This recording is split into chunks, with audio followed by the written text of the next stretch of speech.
Hello, everyone, and welcome to The Universe Speaks, a wrestling podcast. I'm your host, Christopher Andrews, and as always, I'm joined by Ryan Richards and our executive producer and editor, Sammy Rose.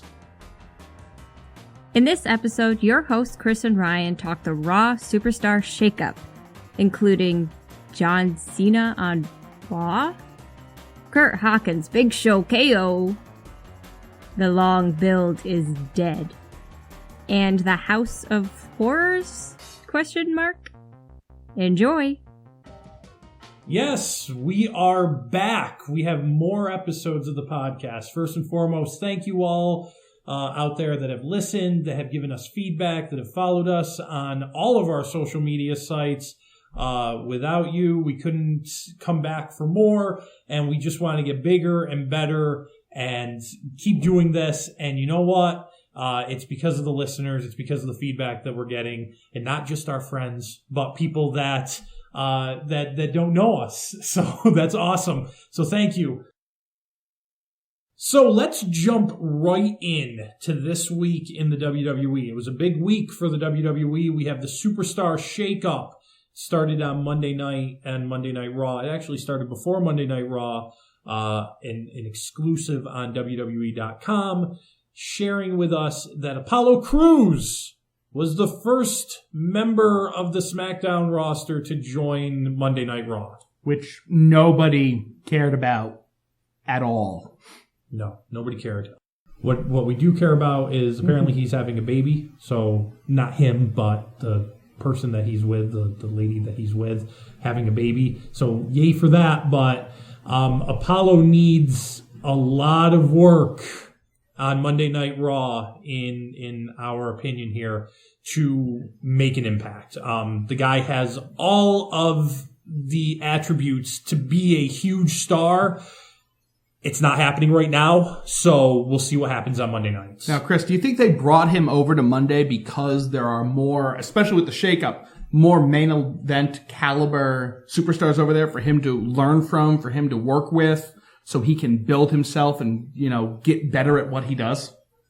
Honestly, I'm not really sure why Apollo is joining Raw. There are other people on the list that I see, and I can understand why they would be bringing them to the flagship show, but Apollo Crews is not one of them. Now, Apollo is billed somewhere between 230 and 240 pounds. I don't know if they're going to try to sweep that under the rug and let him work with some of the cruiserweights or just what, but I'm not really sure what this move means. Yeah, neither am I. He's far too big to be a cruiserweight, and he's fairly lean. There's not a lot of area for him to cut to get down to 205. There is no way he's getting down to 205, and there's no way they're going to fiddle with that number. They branded a whole show around the weight of the cruiserweights, 205 Live.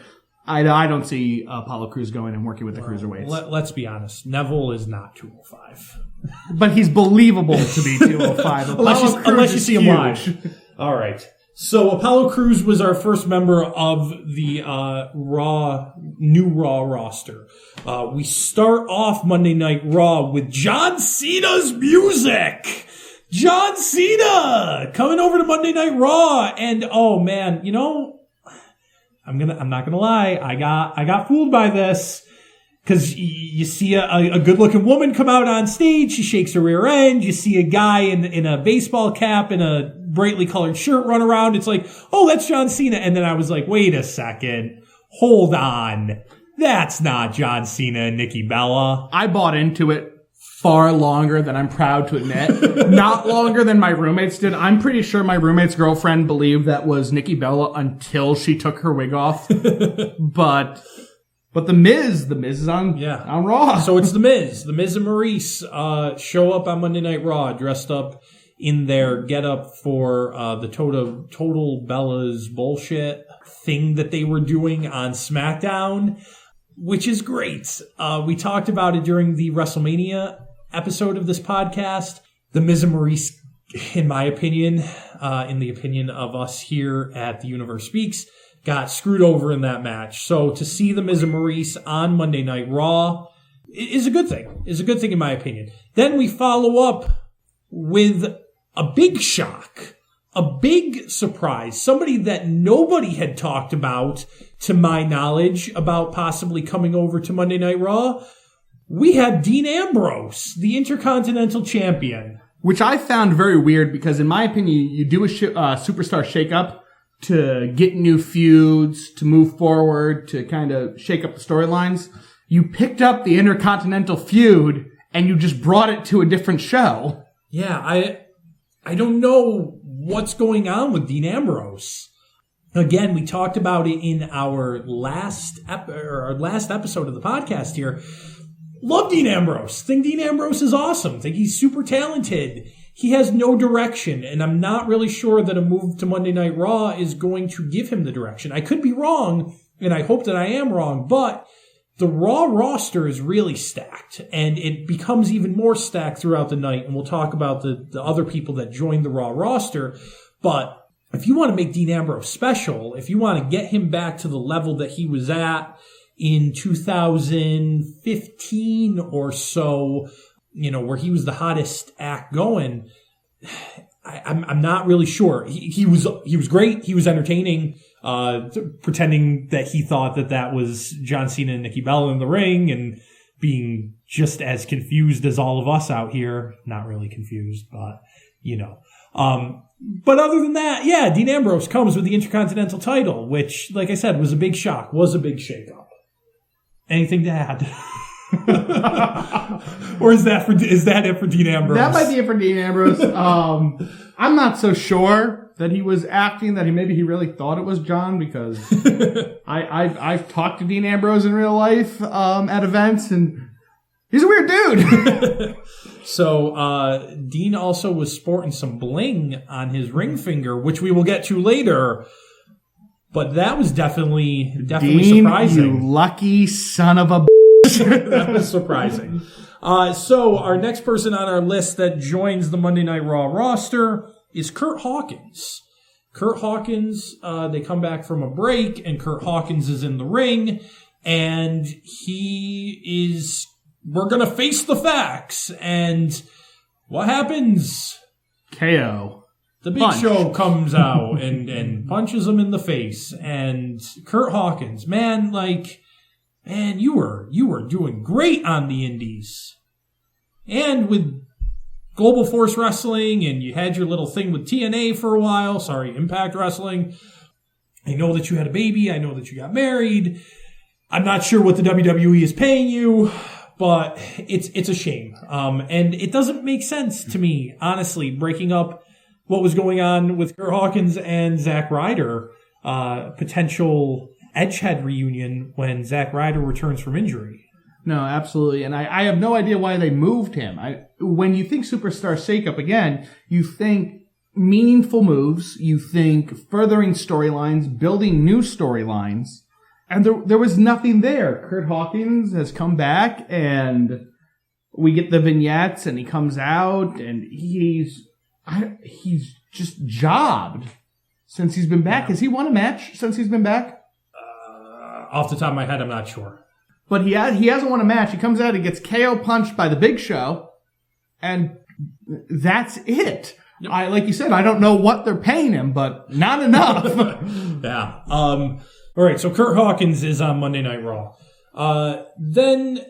But we see video packages coming through that Kalisto, Heath Slater, and Rhino are joining the Raw roster. I think Kalisto is joining the Raw roster. Kind of what we said about Apollo Crews. I think that we'll see Kalisto working some cruiserweight matches. Heath Slater and Rhino are coming to the Raw roster in an already pretty good tag team division.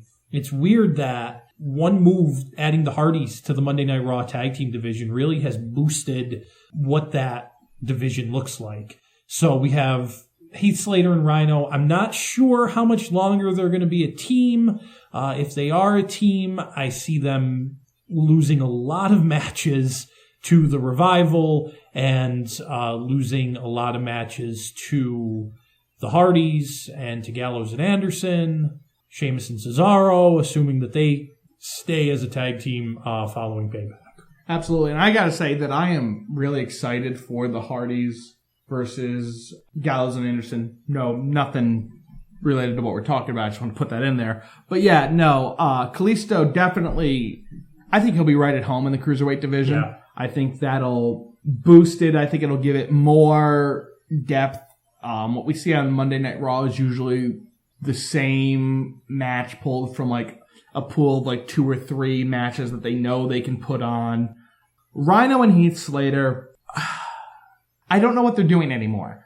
I liked it when they brought in Rhino, when Heath Slater's like, I need a contract, I don't know what to do. They brought in Rhino, and it was great, and Heath Slater's got kids, and he needs this job, and that's wonderful, and that was good for a time, but where do we go from here? And that's one of the biggest problems I have with WWE programming, is where do we go from here? Back in the day, there used to be a lot of long builds. It was the art of the long build. And now, especially now that they have no one to compete against, the long build is dead. Yeah. And what are we doing? Well, unlike in the past, you have 5 hours at least of television to cover every single week. You know, when you were looking at the long build, you had an hour on Sundays or, you know, an hour on Saturdays, and that was all taped months in advance sometimes. If not months, then definitely, you know, a few weeks in advance you would go and have hours of content taped. So to have to come up with storyline after storyline for all this time, you know, and that's one of the positives definitely of going back to the Superstar Shakeup, going back to the brand split, is that you're not seeing the same thing twice a week, every month for 3 or 4 months before they move on to the next cycle. Absolutely. So moving on from those 3 people, who do we have next? From those 3, I want to talk about this because I don't understand this. I may understand this, and we're going to talk about it a little bit later when we start talking about what comes next after we finish up with the Raw shakeup and the Smackdown shakeup. Bray Wyatt. Bray Wyatt interrupts at the end of a match between Jinder Mahal and Finn Balor. Bray Wyatt on Monday Night Raw. Yeah, in the middle of a feud with Randy Orton. I was about to say, I don't like it because we're in the middle of a feud and I don't care what he says, that don't worry, we're still going to have our House of Horrors match, whatever a House of Horrors match is, because we don't know. The WWE doesn't know. I'm pretty sure Bray Wyatt doesn't know. But what are you doing? Yeah, why? Why? And again, moving forward, you and I disagree greatly about where we're going from here, and we'll get into that with what's next, but I don't understand why. Yeah, I'm not really sure what the purpose of this is. You know, if you want to feud Balor and Bray Wyatt, which looks like could be coming, great, but does it have to be done right this second? And does Monday Night Raw need another heel? Do they need another main bad guy?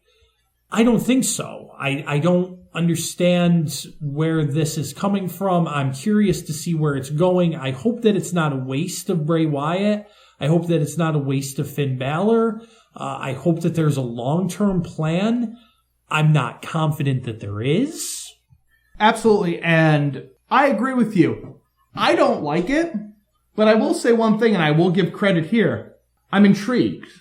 Yeah. I'm intrigued. I'm interested in where you're going. Prove me wrong, and I don't like it. I will give him this.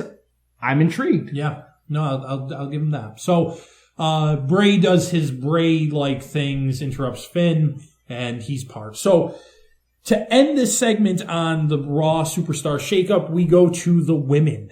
The women's division on Monday Night Raw. We have this back and forth between Bayley and Sasha, and it looks like Sasha's just about to turn on Bayley when we get an interruption from Alexa Bliss. And I love this. I do love this.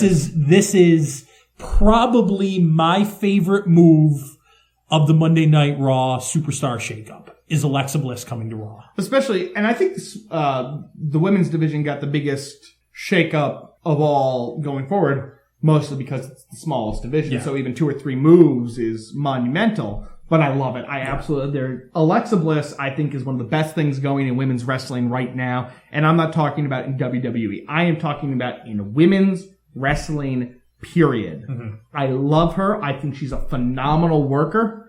And there are new people for her to work with. And I am unbelievably excited. And if we do not have the Raw Women's Championship around her within a year, because I want that build. I think we can have a great build here. I think we can work a great program. Alexa Bliss and Bayley. Yeah. No, I think that Alexa Bliss, I think that's where we're going, is Alexa Bliss and Bayley. Well, I think Bayley is going to finish up with Nia. I don't know if we're going to get a big blow-off match, but I think that we'll get something that ends Nia and Bayley. I think that Nia is going to move into continuing with Sasha for a little while. I could see Nia going into something with Mickie James. Spoiler alert, Mickie James also jumps to Monday Night Raw during this promo, interrupting Alexa Bliss. Gave away my next segment. But Mickie James, I could see Nia working with Mickie James because I think that Mickie James, being the veteran that she is, can improve Nia Jax. And on the last podcast we talked about it, I said I believe Nia Jax to be very green, and I think she can be something special and just one hell of a monster. But she needs somebody to get her through to that point where she can learn what she needs to learn. And Mickie James is perfect for that. Again, we're getting into what's in the future. Yeah. This is about the brand split. I just want to say, I think that bringing Alexa Bliss and Mickie James over to Raw, you have the potential for something special. I think unbelievable. I'm talking very special with Alexa Bliss and Bayley. I think that can be phenomenal. And I think Nia can learn so much from Mickie James. I think a lot of that roster can learn a lot from Mickie James. So I think building that brand will be great. So those were the moves for the Monday Night Raw Superstar Shakeup that happened live on the USA Network.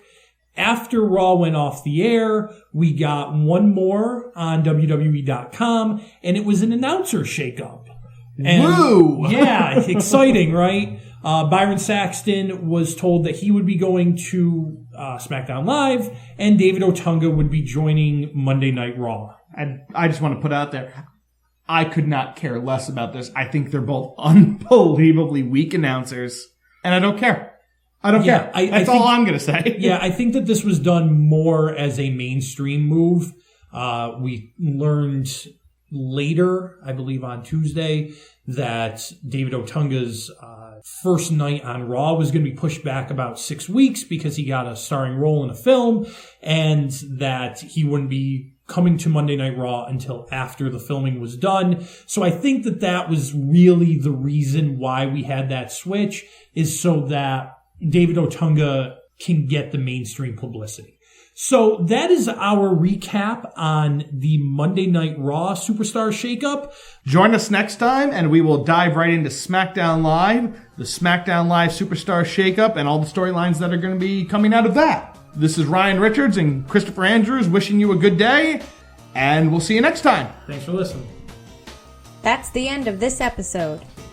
If you are a part of the universe and want to speak your mind, feel free to contact us on social media or by email.